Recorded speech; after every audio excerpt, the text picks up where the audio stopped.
We've been trying to catch up for a while. Yeah, we missed each other in London.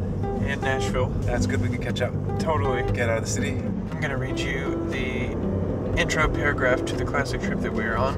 As noted by us, Lonely Planet. Immediately north of New York City, green becomes a dominant color, and the vistas of the Hudson River and the mountains breathe life into your urban weary body.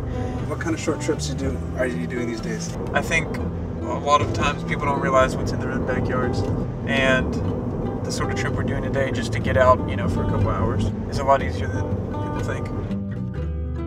Just outside any city limits, there's tranquility and serenity to be had. Middletown, America. Smell that fresh air. This is Main Street, America, and it's called Main Street. The corner of Main and Cedar.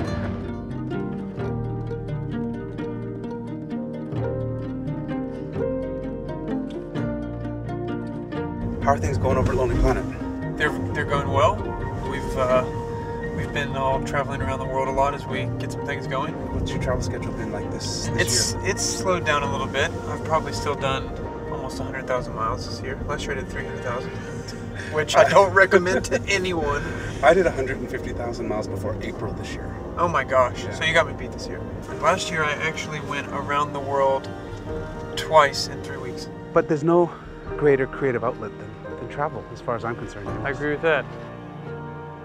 Wow, we're here at Lyndhurst already. Welcome to Lyndhurst. Damn. You can get out of town so quickly.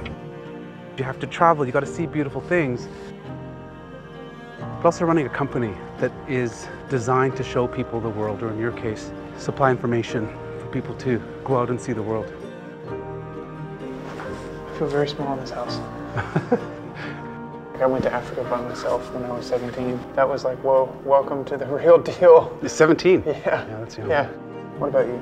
My business is travel, like building a company and creating unique ways for people to see the world and expose people to beautiful things. I mean, I'm very passionate about it, and it's very creative. It's very creative. But I mean, you started as a traveler when you were young, but now you're in a business where you're influencing people to travel. It's a privilege to get to travel. I think we all know people that don't get to that often, and always encouraging them because it's more achievable than you think. The best thing is when you find people who've never traveled before. But the creative process of traveling starts with the planning and the dreaming. That's why you guys step in, fuel their imagination. Yep. And then they book trips with us. Yeah.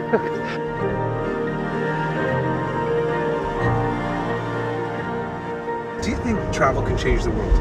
And I think it does already. When you travel and you experience new things and you get to see other cultures and all that stuff we've been talking about, it makes you realize that, as people, we all want some very basic things in life. What about you? Kind of paraphrasing what you were saying, that there's no faster path to peace. And people getting to know other cultures and know how other people live around the world.